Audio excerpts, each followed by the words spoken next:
we have this entire subclass of people, and they've had a reset because they can step back and look at their lives and go, I'm not going back to that nonsense.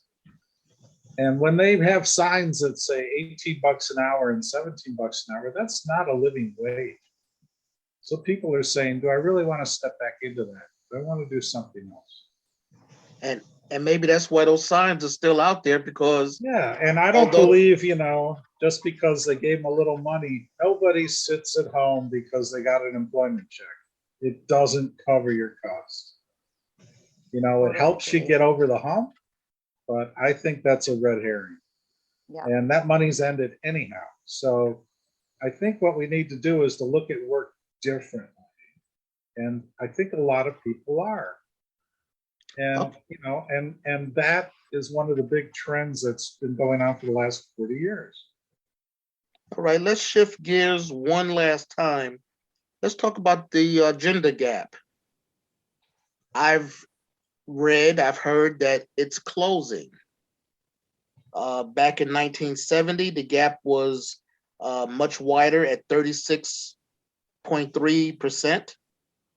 And during that year, the Equal Pay Act was passed to require equal pay and working conditions for men and women.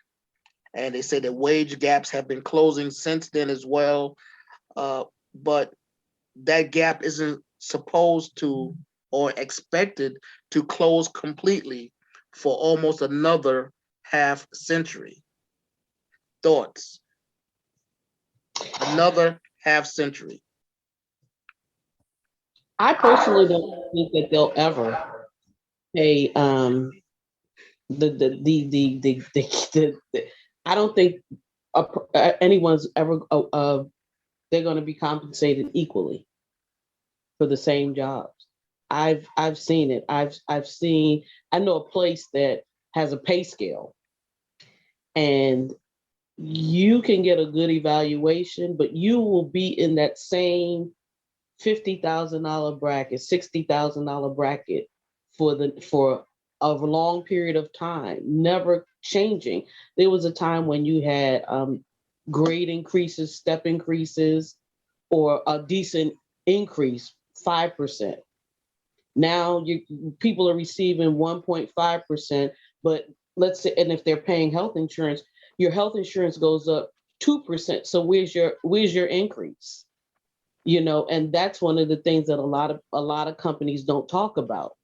When you give 1.5 or 2% increase, but yet you increase your health insurance 3%, where's the increase? People are still losing out.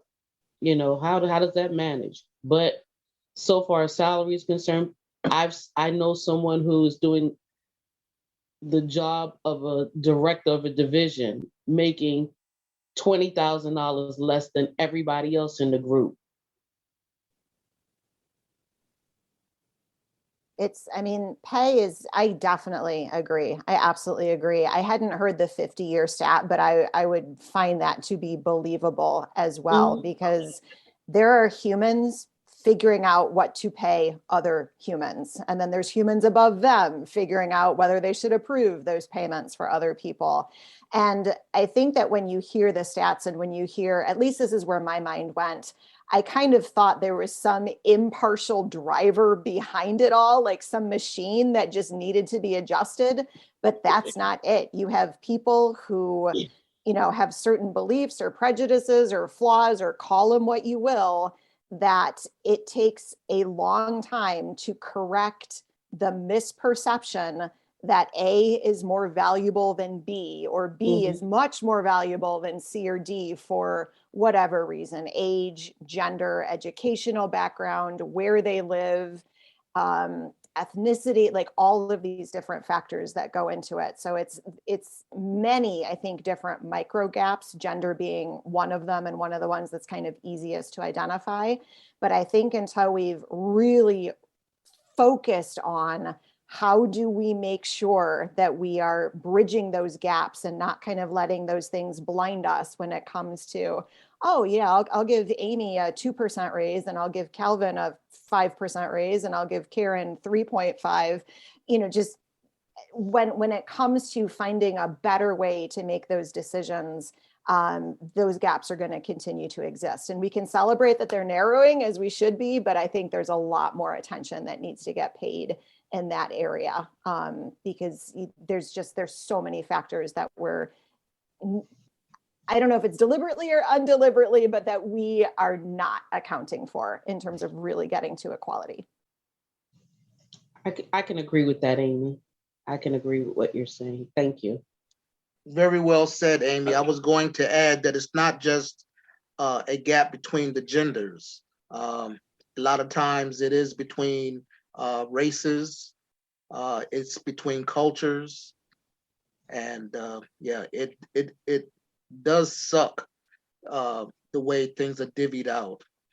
Let's talk in this last few minutes about upcoming jobs that did not exist 50 years ago, but it's going to be the hot topic in the next 10 to 20 years. Any ideas about some of those? I got a list. Fire away. I got really excited because I'm going to get one of these. Okay, go for it. Okay. Go for it. I'm hoping more, sorry, I just want to get one out there. I'm hoping more mental health. I hope that's on your list. I hope mental health care workers are on your list. I think we don't even know what we're Right. reeling from with this pandemic. I'm going to cross my fingers and be hopeful. But sorry, you go, Calvin. I'm sorry. Okay, mental health should be on there. I will say that. But a drone manager, as they start getting into more the use of drones, they say 10 to Right. 20 years, drones are going to lose their novelty. They're going to be like a common thing, and they're going to Package need delivery. people to actually manage these drones. Another good one is a private industry private industry air traffic control, because the FAA is not going to be regulating these drones. They're actually going to need their own air traffic control for the drones. Yes. And how about this? A self-driving car mechanic. Self-driving car mechanic. Okay, you're going to buy a Tesla, right? You're going to need somebody to fix it, right? How about this one? I got a Tesla dealer down the block, but go ahead. How about this one? This one really made me think. An end of life coach. Wow. An end of I can life see that one. coach. Yeah. Mhm. That makes sense. With a lot of Similar baby to That's very boomers. immediate. That's now, I think. Yeah, That's Yeah. now. That's not like 10, 20 years away or that's a something. good one. That's Fits in now. with mental health worker. Yeah. Yeah, exactly. Yeah. They said there's going to be a massive shift towards people wanting to add more life to their days instead of adding days to their life. Deep, deep, Mm. deep. Well, Yeah.